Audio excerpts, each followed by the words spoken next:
welcome back to the channel, back with a new haircut, so new video today too. So as a continuation of the last video I just made, talking about my kind of initial review of the DJI Mini 4K, I wanted to point out some alternatives that I found online. I know I love my Mini 4K. It's been a lot of fun to use so far. And I know with the recent FCC ruling, people may be hesitant out there to buy DJI products. And, you know, there's just a lot of uncertainty right now. And it's kind of in a weird space as we're kind of figuring out what's going to happen over the next few months to maybe a year. Who knows how long things are going to play out or possibly change. So I did a little research out there and found a good alternative, I think, to maybe someone who's on the fence about a DJI Mini 4K. So the Potensic brand has this Atom SE, and they have a few ongoing sales right now. I know they've been, established out there for a while. Not as popular as DJI because, they're not to the same quality. But I think this Atom SE offers a great intro price because it's a little bit cheaper. I know they right now, as you see, have a sale going on with the Fly More kit, so it's $279. That comes with some extra batteries and things like that. When I went back to the DJI Amazon site, it looks like there's this $449 for the Fly More.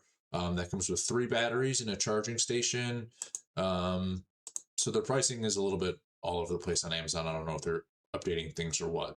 So while it's not DJI, which is kind of the main name in the headlines for the FCC ruling, this still is a Chinese drone. So I still think it will have the same impacts as the DJI, where where you can buy it now and use it moving forward. But moving forward, we don't know what the implications are for getting it repairs. But I think the advantage here comes from a lower price point where, similar to me with my DJI, I kind of bought the entry level one knowing that I would like to, hopefully someday upgrade to something, higher quality, more features, things like that.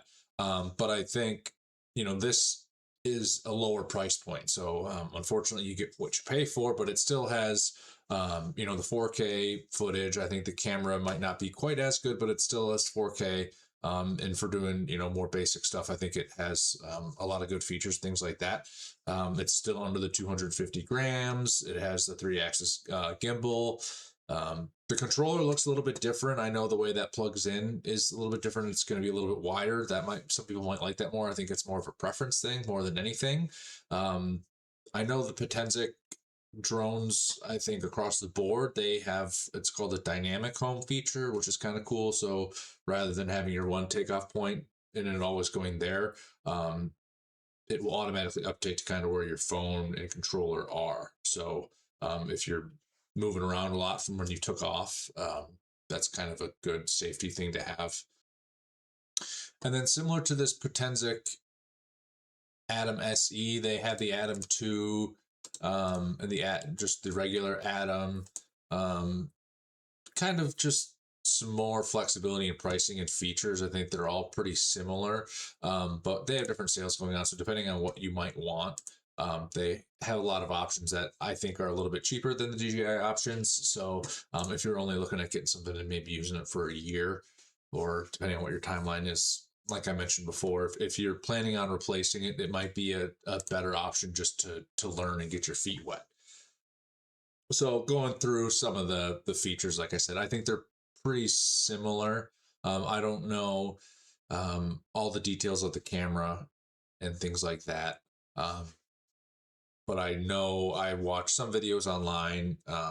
I'll post a couple links maybe of people who reviewed them and used them versus some footage shots of them as well. I mean, I think it's similar to the 4K where you can get really good footage, and your editing probably would make the difference more than anything.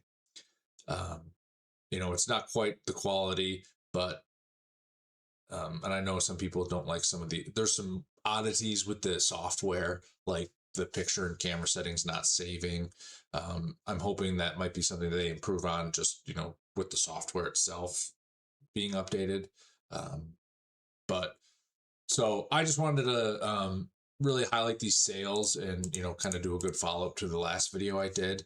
So let me know if you guys have any maybe ideas of drones, you know, in this kind of budget space that are still 4K and good quality, that are not impacted by the FCC ruling, or you know, US based ones that might have a little bit more security.